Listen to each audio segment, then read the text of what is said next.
Welcome to the member showcase. I'm so excited to hear from 5 members about workforce development projects that they're engaged in. This topic came from a bunch of different threads. You can't see my hands in the background, so I have threads. I'm pulling them together and threads of conversation about how do we build a workforce that is able to tackle the challenges of climate change. And one of the factors really squeezing us right now is there's tons of money from the state and the federal government out there, and there is a limit of workers in a variety of skill sets to do the stuff we all want and we need. So that's how this idea was generated. And just to set the stage real quick, we will have Max Corton from Marin County Parks, Jim Neese from Lawrence Hall of Science at UC Berkeley, Jay Watson from the Student Conservation Association, Junko Bryant from Grassroots Ecology, Claire Myler from California Invasive Plant Council will tell us a little bit about their work. So these are going to be short, sort of like speed dating with project showcases. I'm sure you're going to have lots of questions, but either hold them or put them in the chat. And after we make it through each of the little sections, we will have some time for Q&A. Are we ready to start? Okay, Max. All right. There you are. Let me jump in here and share my presentation. Hopefully everybody can see this. All right. So hi, everybody. I'm Max Corton. I'm the director for Marin County Parks. And I wanted to start just by telling a little bit about my story, how I got to do this kind of work. When I was 18, somebody from SCA, and my hat's off to Jay Watson, who I know is going to talk about SCA a little later, came to one of my college classes when I was a freshman, and I did not know what I was going to do, and presented about SCA, and I signed up and got a job in the Eastern Sierra, and it was literally the coolest thing on earth. And I went to the library and changed all my classes to natural resources work, and that is what I've done ever since. So got a job as ranger, worked for the Forest Service, for the Bureau of Land Management, and then eventually found my way to working for one of our local conservation corps, Conservation Corps North Bay, where I worked for 7 years and managed their natural resources program and contracting. And then it came to Marin County Parks, and I'm right now I'm the director for County Parks and Open Space. And the really cool thing about this work and about conservation corps is they're both something that's, historic. It's, all of the park structures are national parks and state parks. A lot of them were built by the Civilian Conservation Corps in the 30s. And the local corps and the CCC and the NCCC and SCA, all those groups are connected to that history, but they're also a really great sort of model that continues to evolve with new ways of doing things, and some of our future and current issues like climate change and sea level rise and growing threats of fire. And I wanted to highlight here some of the work that we do with our local corps. And for any of you who have questions about how to work with the corps or contracting or the nuts and bolts of how it works, I am happy to be a resource. I love that kind of stuff. That was my job when I was with the corps, and still is something that I love figuring out as in my current role with the county. But the Conservation Corps, crews come out and do tons of fuels reduction work. They manage creeks, they do flood control work, they respond to emergencies, they do a lot of our trail maintenance and trail work. And the really cool thing is that, it helps, a great, diversity of folks get their first taste of what it's like to work outdoors in parks and open spaces. It also helps work get done. And a lot of times it's also an opportunity for people to get their high school diploma and other services at the same time. And I wanted to highlight a couple of sort of new partnerships that we have in Marin County. So this is one called the Fire Foundry, and Conservation Corps North Bay, our local corps, is one of the partners here, but also our local fire department, our wildfire protection agency in Marin, and also some of our local universities like UC Berkeley are a part of this as well, and our local community college. So, one of the things that the fire department was finding was that they were a source of really great jobs for people, but that their candidates were not very diverse, and that they had, their fire crews were made up of almost, mostly white males. And so they started this partnership to try to create more diversity and give more people opportunities for work in the fire service. And, as it so happens, of course, a lot of that work is on our property as Marin County open space. One of the things that's unique, and it's probably true of a lot of parks and open space around the Bay Area, is we manage the wildland urban interface. So our preserves are spread out. We have 3,500 neighbors that border our preserves. So we do a ton of fuels reduction work. And it's a really great way for folks like these crews to get training and experience, and also do really, really important work for our organization, for the community. And let's see, I've got just a couple more minutes left. I wanted to highlight another newer partnership. So this is with our local county probation department. And one thing that happened several years ago when the state passed Assembly Bill 109, which was realignment. So essentially what that was taking people who would be incarcerated with the state and having those people either move back to county jails to complete their terms, or when they were released, they would be released instead of to the state, they'd be under the supervision of county probation departments. And this was really an opportunity for our local probation department to create some new programs to support folks to be successful. And this program has now existed for several years. And Gabe Jocelyn here is somebody who just completed this program with, actually this was our juvenile probation department program called Career Explorers. And he loved working in the parks and immediately got a job working for us, and is outstanding. So, it's been a really great pathway for employees to come and work for our parks department. He's a landscape service worker now, but initially when we talked about it with our team, there was a lot of concern of having people who are formerly incarcerated join the team. And I can tell you that it's been a wonderful experience, and really our whole team just, has embraced it over time. So I'm going to wrap up. I think that's about 5 minutes there. Here's the hook. Hi, thanks, Max.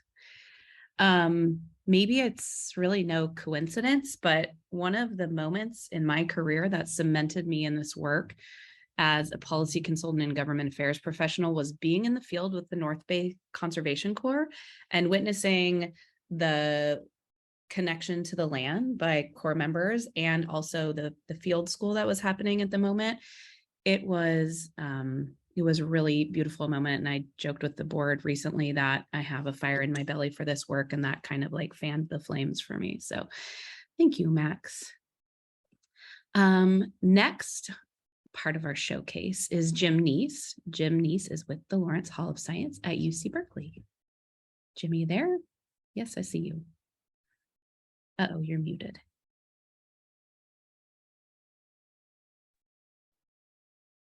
Hello. There you are. Hi, my name's Jim, and I work with the East Bay Academy for Young Scientists. We're located at the Lawrence Hall of Science, which is part of UC Berkeley. So we are a job readiness in science program. So when we look at today's problems and our future problems, we think that we look at the idea that we need a workforce capable of examining and monitoring what's happening. So we provide a real life science experience and environmental monitoring experience for young people and young adults. We do not use classroom analogs. We avoid classroom analogs. Like the multi-billion-dollar corporation says, just do it. We just design science and we do it with young people, multi-age even. Like my last class was a class of 8-year-olds to 24-year-olds. So, and we do real life science with all the latest tech with these groups of people. Okay. So we look at ideas, whether we're looking at like climate change and rising sea level, loss of habitat, to something that might be happening in the front yard of your apartment complex. And we design science studies for young people to investigate around that. And we take all of that and we put that in a basket, and the historical context of this, the idea that it's ubiquitous, this correlation between environmental degradation and BIPOC communities / under-resourced communities. So everything is in that historical context and looked at through that lens. So here's one of our current studies that we're working on right now. We're investigating lead in Alameda County. So Alameda County has one of the highest lead poisoning rates in all of the United States, even more than Flint at the height of the Flint water crisis. And we do programming in Flint also. It's one of our sites. So here you can see I had a group of young people where we examined soil for lead in this area near Defemery Park. Now this is in West Oakland. This is a historic site. It is the site of the first free breakfast program for the Black Panthers. It is embedded in history, and we bring that history up, and we work with people who specifically live in this community. We embed ourselves in this community. So, and here's the results that these young people found. You can see that the dots being yellow and red all correlate to areas where children should be restricted from, you should not have access to, and you should not be growing any food. So, we have a catalog of over 2,000 samples that show this kind of correlation between BIPOC communities and high lead concentrations. So we don't stop here. We teach young people to advocate. We teach activism. We teach, what do you do next? So in this group, along with 4 other groups, are going to the Joint Powers Authority on lead poisoning, who is charged with the task of figuring out how to spend the tens of millions of dollars that are coming in from a settlement with paint companies. So these young people have been, they helped design, do all of the work, and then are now advocating for the solutions in their own communities around lead poisoning. Being part of a huge organization, we're lucky to have learning scientists that are able to help us examine what we're doing, and we know that we are effective. So I create programs, and then the learning scientists come in and they take metrics on what I'm doing. So, and we have found that we create scientific agency, we have coined.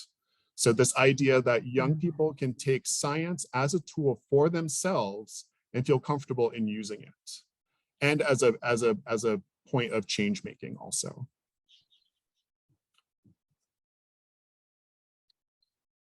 I'd be happy to take any questions when that comes.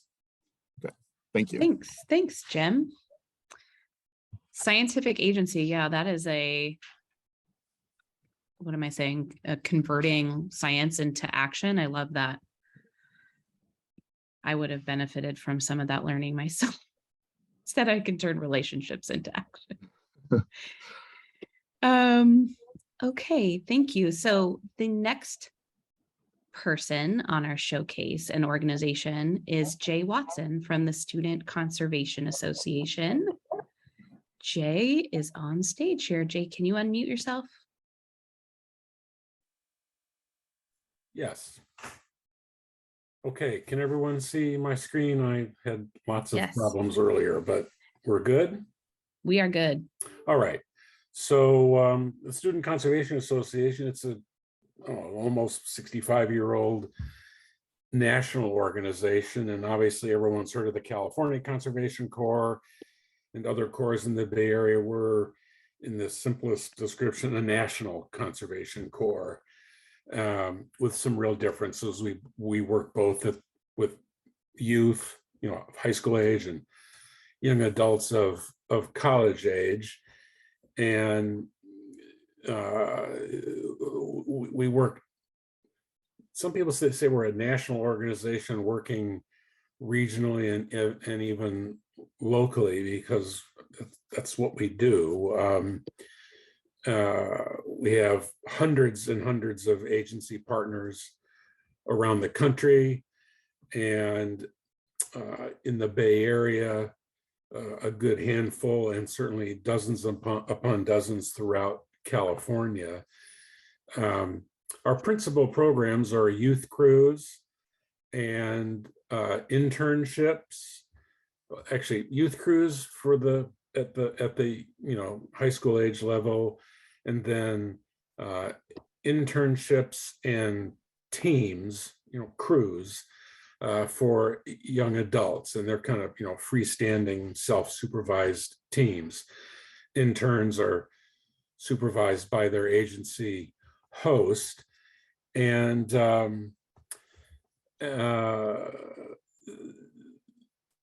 so for years and years we ran national high school crews, like 80 of them all around the country, largely with the Park Service, summer volunteer crews. And just as funding shifted and interest shifted, we now pretty much our youth crews are limited to community-based or urban crews in about a dozen cities, and then in Alaska with Alaska Native youth.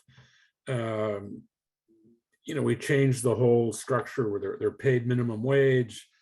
It's very different than a volunteer crew serving in a national park. It was a pretty limited diversity of who could do that. Take 5 weeks off in the summer and volunteer, much less get yourself to that national park. So we're now working really at the local level, and in the Bay Area, that's pretty much, it's moved all around the Bay Area, just depending on funding. But right now it's pretty much based in Oakland and very, very much so in Vallejo, where we have both some Forest Service money and some foundation and corporate money. I think one of our strongest local successes ultimately the whole idea is workforce development and workforce diversity. And over our history, I'm sure well over 10,000 people have found their ways into conservation-based careers. But while the numbers are relatively small, one of our most successful partnerships in the Bay Area is with San Francisco Rec and Park District, where we've placed interns in the 2 different programs that they run, youth services and something else called Love Dolores interns at Dolores Park. And those interns then were hired by the department to run those very programs for which they were interns. And while we're talking maybe 10 people hired, they're really good jobs. They pay well. They're in the Bay Area, and it takes a lot of work to make that happen. It has to be purposeful and just constant bird dogging, but it's really worked really very, very well. And we've been with SF Rec for I think about 12 years. They've been very generous in what they've committed to us. Just another sample project of what a team did was a fuel reduction and elk habitat improvement project up at Sinkyone Wilderness State Park. That was 2 years ago, actually. There's sort of a map of the area, but it was tough duty. It was in that year when it had that torrential rains, and it was tough, but they finished it out. So that's sort of SCA in an overview. National, working locally and regionally, always looking for new agency or nonprofit partners. Obviously, we work mostly with agencies at federal, state, local, and municipal levels because they have larger budgets than nonprofits do. But we have a solid number of nonprofits or friends groups, that support our work in selected parks. And I've looked forward to the breakout session later. If anyone joins it, we answer some questions. So thank you. Thank you, Jay. Let me come back to the main screen here. Uh-oh. Sorry about that. Next up, we have Junko Bryant from Grassroots Ecology. You there? That is a gorgeous tree behind you. It's not my house. I borrowed it from a neighbor. Let's see. Oh, This is the worst part of Zoom, is working to share your screen. It's All tricky, right. even after 2 or 3 years of this. Exactly. So thanks for having me. My name's Junko Bryant, and I work with Grassroots Ecology. We're a nonprofit organization whose mission is to engage and educate the public to restore local ecosystems. So what that means is we bring thousands of volunteers, community members out every year to help with our habitat restoration projects. We also hire the San Jose Conservation Corps when we can. And we have a native plant nursery that grows plants for our projects as well as for contract grows. We're relatively small. We have 20 permanent employees, and each year we also have 2 to 4 AmeriCorps members placed with us through the Watershed Stewards Program. And now we also have a crew of 8 paid interns, which is the topic of my presentation today. So first I want to invite you all to reflect back on the start of your careers. And how many of you have done an unpaid internship or maybe volunteered somewhere for the purpose of getting a foot in the door? I'm guessing it's many of us, and myself included in that group for sure. Having internship experience is really important. I dug up some Google statistics for you. 32% of increase in chance of being able to find a job offer within months of graduation due to having internship experience. But a lot of these experiences are unpaid. In government, 48% of internships are unpaid. In nonprofits, it's 57%. And I think we can do better. And I'm here to share that if a small nonprofit like us can pay our interns, that if you're thinking about it, you can do it too. So the rest of my 5 minutes, I'm going to share our journey, a little timeline of my organization's path that led us to create the paid internship program, which is currently in its 2nd year. So of course, pandemic looms largely in our timeline. In 2020, when the pandemic shut down all of our community volunteer programs, we realized a couple things. So first, we still needed extra hands in the field to help keep our restoration projects going. But second, local college students were doing all their classes on Zoom, and they were just itching for field experiences and also just time outside with peers and with mentors. So in the fall of 2020, we launched a more structured internship program and brought on 10 interns in the fall, another 10 in the spring. They worked about 10 hours a week unpaid. This is an unpaid internship out with our field staff, and they were placed in pairs to our different field sites, as well as our native plant nursery. And I have to say, our staff loved this experience. It was so energizing to work with these early career people who are so excited to learn with our staff. So then meanwhile, we were at the same time working on our DEI action plan, and it identified, among other things, a real desire to increase the diversity of our staff to better reflect the community that we serve.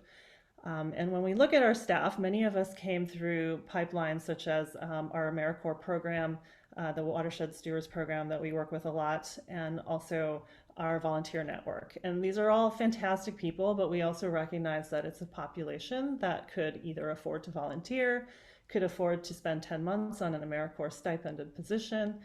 So it's a limited population. And I'll say AmeriCorps has definitely been increasing their pay rates, and it's getting better, but we all know it's really hard in the Bay Area. It's a really expensive area to live in.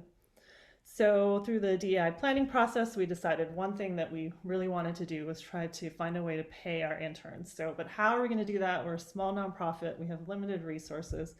Well, this is whether the other pandemic trend really hit us, was the Great Resignation. And, we lost a few people, longtime staff members, which was really hard, but it also gave us an opportunity to shuffle our staffing around. So instead of looking at having 2 to 3 staff members on each of our project teams, we now mostly have teams of 1 or 2 staff members, and they all have 2 interns that go along with them. So by reducing our permanent staff by 1 position, we could fund about 6 of these intern positions, and then we used other foundation grants, other funding, PPP money pulled together to cover the rest of the cost. And we now are writing these positions into our grant proposals and contracts so that hopefully we can keep sustaining it over time. And so last year we launched the program with 10 interns who started in September for a term of 9 to 12 months. They worked 10 to 15 hours a week for the most part, primarily in the field. And these interns included students from San Jose State, from local community colleges, and also a few people who were piecing together part-time jobs, trying to gain more experience in the environmental field. Several were able to quit other jobs as baristas or in retail in order to take this opportunity. And this year we just welcomed our second crew of 8 interns. We hope to add 2 more once we fill a staff vacancy. So what we've learned through this process is that there is a high demand for these positions. We receive so many more applicants than we can accept. But there's also a lot of support in the community for this work. We ran a gear drive and people gave all kinds of stuff to outfit our interns with outdoor gear. There's also a lot of new positions, or no, a lot of new programs coming online that we're excited about. And I just want to conclude here today by saying that I'm really proud that this timeline I just shared with you is only 1.5 years. So I just wanted to highlight, like, this is how quickly small nonprofits can respond to changing conditions. And I hope that our partners out there who maybe have deeper pockets but are potentially slowed down by bureaucracy, I hope that we can work together more in the future in order to convert more of our unpaid internship programs into paid positions that are accessible to a wider group of people. And because after all, these are all of our future employees. Thank you. Thank you. And Junko, thank you for sharing this timeline, because I think the more tangible tools we can share with each other, the easier it becomes to like take some of these steps forward. So that is really helpful. Thank you.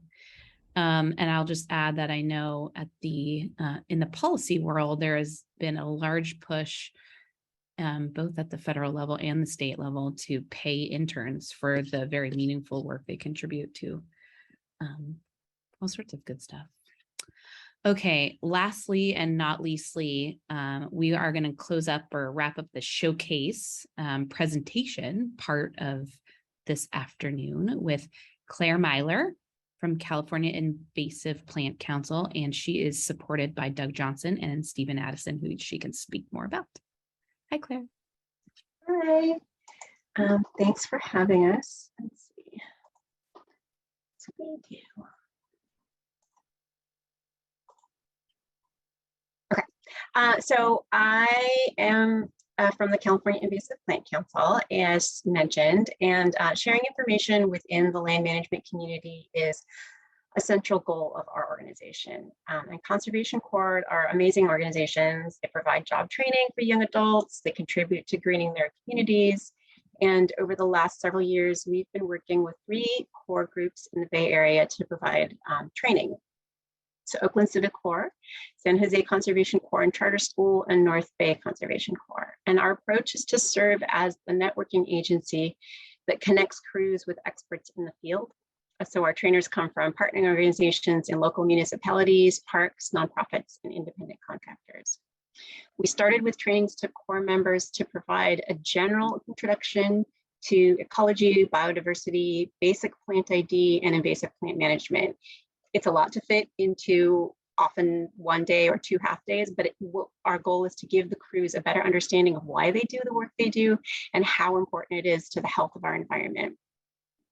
Based on increased interest, we've created a multi-level approach for crew leads, staff, and rising crew leads to dive deeper into specific topics. So some of the things we've covered is managing the wildland-urban interface, mapping arboriculture, considerations for wildlife protection, and more. And one important aspect is the personal connection between the crews and the trainers and sharing their experiences, their career paths, so that they can gain a different perspectives of working in stewardship can have many different pathways. And this is something that we really like to expand on and partner with organizations to enhance those build stronger career pathways. And so I've invited Stephen from Oakland Civic Corps to share his perspective.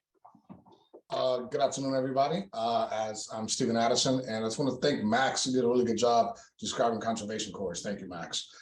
So we are one of your 4 local conservation corps. And I think in the last couple of years, it's been in awe of the partnership between Cal IPSI and Civil Corps. For us, our organization, I've been touting it as the intersection between climate resiliency and social justice, just with the youth that we serve, the young adults that we serve, and then exposing them to the things that they get to see on a day-to-day basis. The really important thing for me, the Cal IPSI trainings for our organization is twofold. We can better serve our clients. We've been talking about jobs and how we pay, the model in which we pay, and Civicorps has a model of we contract with partner organizations, parks, Caltrans, East Bay Mud. And so the more knowledge that my staff and my crew leaders have, our adult peer leaders, it makes them better crews out in the field. Like, so the works that they're doing, they can identify the invasive species, they can then deal with them better. But it also empowers our young adults. There's a few Corps members who've been kind of odd and like, oh wow, I didn't realize that plant that grew in my neighborhood was A, B, and C. And they kind of, you can see that kind of that slow transformation. And it also enhances them when they're going out for these jobs for regional parks and other agencies. Like, it's a really good thing on their resume. Like, it is excellent for them to see that they've gone through 2 or 3 Cal IPSI trainings. They've had that professional development. I come up as a Corps member, I didn't have as much professional development. And so it's really nice to see that happening with our young adults, that they're getting it at a very young age and they can see the value in it. And then the symposium that's coming up with Cal IPSI, like, I'm hoping to get a few of our people there. And again, as somebody who grew up in the Corps, I didn't even know what a conference or a symposium was. And so, like, exposing them to these things now has been a really good good partnership for us. So I just wanted to say thank you to Doug and Claire. Really appreciate that. Thank you, Stephen. Claire. I guess that wraps it up for presentations. Thank you so much. Sorry, the virtual doesn't allow that, like, the body language to convey quite right. So I know it's like, but thank you all so much. And can I just pull a couple quick threads together before we turn it to Q&A? I'm hearing a lot about career development, pathways or workforce development, pathways to, well-paying, sustainable careers where you can live in your own community and afford to have housing. And then I also want to share that there's something new happening at the state. There's investments in building tribal conservation courses as well, which is new and evolving. And I will plug real quickly that the policy committee is having an open house on November 3rd from 12 to 12:30. I would love to have anybody come and continue the discussion on workforce development. And then for members, we're having the policy summit on November 9th in Berkeley. And we are going to wrap this workforce development, career pathways. How do we overcome the hurdle of needing a bigger workforce to adapt to climate change and mitigate for climate change? So join us, please. And with that shameless plug, I will turn it over to Annie to kick off the Q&A session. Great. Thank you, Jess. And thank you to our speakers. Come back up onto the stage here. I know you don't actually do that movement yourself, but come back up to the virtual stage. As Jess said, we heard a lot of themes and common threads through your 5 presentations. And I want to start us off with a Q&A. Well, 2 things. One is I want to invite anyone who's watching to add their questions to the chat, and we will get to them as we can. I also want to start us off with a question. One of the things that I heard in all of your presentations, but not specifically mentioned, is the first conversation that you have between a conservation corps or a workforce development organization and a land manager organization or a nonprofit organization. Those are 2, could be seen as 2 very different worlds with different funding sources, different ways of being in the world. What does that first conversation look like? How do you start? And I wonder if, Max, we could start this question about starting conversations with you and then ask for others to join in. Well, gosh, I was just thinking that back however many years ago in the previous iteration of this organization, Barry Open Space Council, I started coming to Barry Open Space Council meetings when I worked for Conservation Corps North Bay to try to connect and have those first conversations to get us to get our crews work with the land managers in the Bay Area. So, thank you for putting this on, and hopefully this, creates those connections. But I mean, as a land manager, to me, it's just important that we're always having those conversations with any partner, like a Conservation Corps, or SCA, or whoever it is. If there's opportunities to do work together, hopefully we're just staying connected. And to me, there's in the chat about like, is there funding for workforce development? I mean, there's sort of workforce development specific funding, but there's also funding related to projects, fuels reduction, stewardship, the kind of work that we do. And the cool thing about the conservation course is they're about workforce development, but they're also about getting work done. And it's a great way for us to accomplish that work. And we can plug that workforce development piece into almost everything we do by partnering with organizations like Conservation Corps or SCA. Mm-hmm. Great, thanks, Max. Anybody else want to jump in about kind of how to start or where to have that initial conversation? Jay? Sure. Well, I mean, it's two ways. I mean, either an agency, a staff person contacts me out of the blue, or I contact them out of the blue, just out on fishing expeditions to find projects and funding. And so once you connect, it's really kind of a matter of what they need to get done, what the time frame is, and what amount of funding they might have or we might supplement, and just sort of picking the right program model for them. They may want a youth crew, but the work may not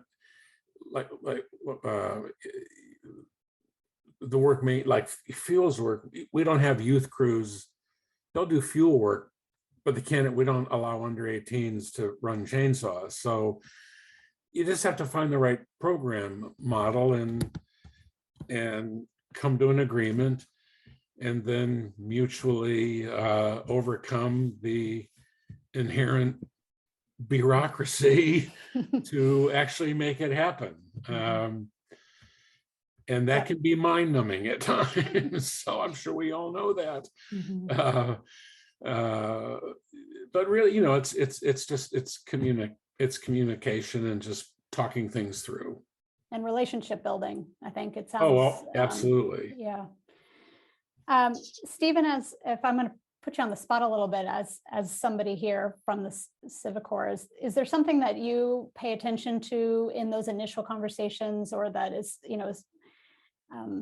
helpful in terms of like starting working together with a public agency or a partner? Yeah, I mean, we're doing that currently right now. We actually are opening up a satellite center in Pittsburgh, and one of our new partners is Contra Costa Water District, and just trying to get them to understand that we are a job training program.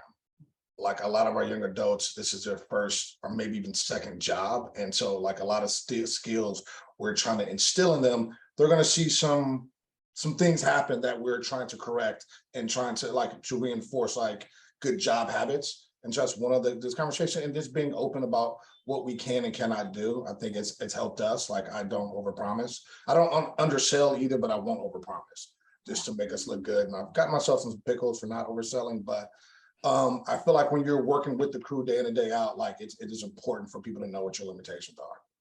Really good point.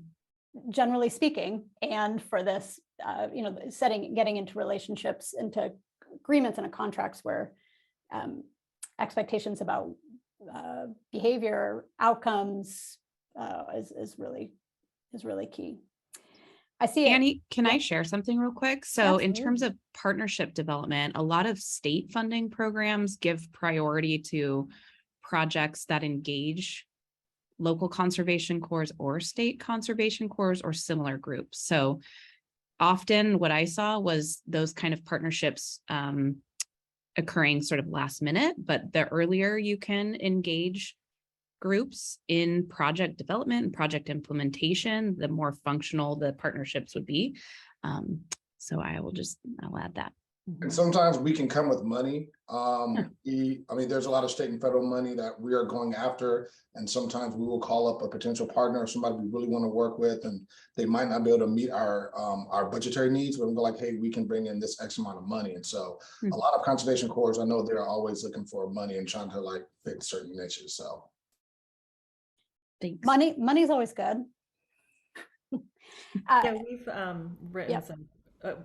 Prop 1 is it required you to talk to the Corps, and we started including Corps crews in a lot of our grant funded programs ever since then. Yeah. That's a good point. Yeah, just I see a question in the chat from Amy about how team training or development is funded for SEA or Civic Corps and other corps, like not just doing the work, but if I can interpret the question, the getting ready to do the work, and how can partner agencies who pay the crew for services help pay for the training? And I wonder if anyone here has insight into that.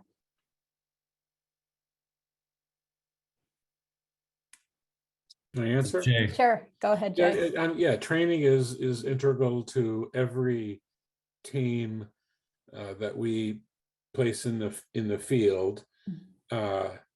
I'd say the older, much more training goes into young adults because they're just doing more sophisticated and more risk prone work. But by and large, when we create a team with an agency, we bake in training costs into the estimate that we provide that agency. But then sometimes they come back and say, well, yeah, they need chainsaw certifications, but we can provide that for essentially free. We just join in on their existing certification courses. But I'd say by and large, the primary way we provide training, and every young adult crew gets 2 weeks of training. It's paid for by the agency partner or provided by that partner. That's great. Thank you. All right, we're going to do a speed round, lightning round question for each of the speakers, and then we will wrap up the portion here on the stage and set up breakout rooms. So if you have questions for individual speakers, you can go to those rooms and ask them directly. So, but as we wrap up here on the main stage, one question for everybody, and that is, if you had one wish regarding workforce development, career pathways, green jobs, just one wish, because let's put it out in the universe, in this room, and people watching on YouTube later have a lot of agency, a lot of power, a lot of who knows what could happen. So let's put these wishes out in the world and see what we can come up with. And we'll just go real quick around the room, and I'll call on you. Claire, I wonder if I could call on you first. Sorry, I had a young distraction in the background. Yeah, I would say, so often we want to do so much more, and funding becomes a really big concern. And so finding ways to creatively just bake it into all the programming, it goes a long way for sure. So not apart from, but a part of. Yeah, for sure. Yeah. Great. Awesome. Doug Johnson, you want to go next? I would say a lot more jobs out there. So I'm not sure where the funding comes from for that, but keep the training going, but make sure there's more and more jobs for people to move into at various levels and ladders to move up the career chain. Awesome. More jobs. Stephen? Offering more transformational experience for our youth. I think they will take those jobs. They're there. They will take them if they like feel it more empowered to do that, and transformational like experiences is what I've seen. So yeah. Cool. I think knowing who's here and who's watching this, there's a lot of possibility for that. So great, thank you. Jim, do you want to go next? One wish? I wish that there was less analogs to real life science and more just real life science done. So, and then I also wanted to add, I wish that employers would rethink workforce culture and stop making people code switch so much in order to participate. That was great. Thank you, Jim. Junko, do you want to go next? One wish? Really hard question. My answer to wishes is usually more money to do all the good stuff. But also I do think there's this field has so many of these sort of temporary positions, and I know I just talked for 5 minutes about our temporary position, but like there definitely, I'm seeing a lot of young people out there doing a serial temporary position to temporary position to temporary position. So I really agree with, I forget who just said, more jobs for people to get into. That's another need, I guess. So more money. More money. Great. Jay? One of the biggest challenges we've had with true workforce development, monies through workforce development agencies is they require us to take the individuals who they provide us with, and we find very, very often that those people don't want to do the work that a conservation corps does. And so there's a lot of attrition. If we can go into the community and actually, work face to face with people and choose them, and so they really know what they're getting into, that would be one wish. And then the second is that the hiring processes within many agencies are an absolute mess, and they're impossible to navigate, and they need to get fixed. So fix hiring processes within public agencies. Noted. Great. Max?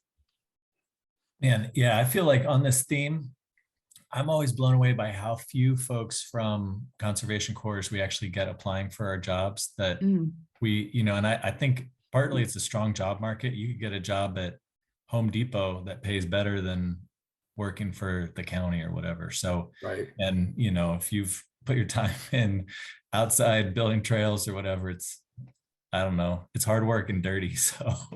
So folks, if they can find a better job somewhere else, they may want that. But yeah, if anything, just connecting people to our jobs. And I think that the challenge of government jobs is real too. I mean, the applications are crazy. You got to wait months to get your job. There's like 3 rounds of interviews. So the more we can do to make that simpler, the better. Awesome. Thanks, Max. And Jess, you want to wrap us up with this? Yeah. I have lots of wishes, but I'll go with this one. I wish that we could facilitate more relationships to engage young members in workforce development, or young people in workforce development that then do lead to meaningful careers. And by we, I mean this main stage here in some way. So I love relationship building. That is at the heart of what I do, and I would love to bring that to bear here. Awesome.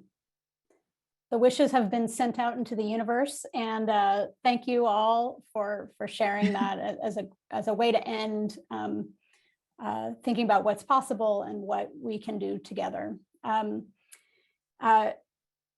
Together Bay Area members are awesome. Really doing important work around the Bay. You've just heard from 5. Please join me, everybody, in thanking our speakers today and thanking all of the Together Bay Area members for what they're doing for workforce development, green jobs, career pathways. Really, really so glad that you're here and doing this work, and that we're working together across the region to do way more than we could if we were working individually. So big thanks to today's speakers. Lots of credit for for 5-minute presentations. We all know that it's harder than anything longer than that. So thank you. And thank you for sharing the work that you're doing.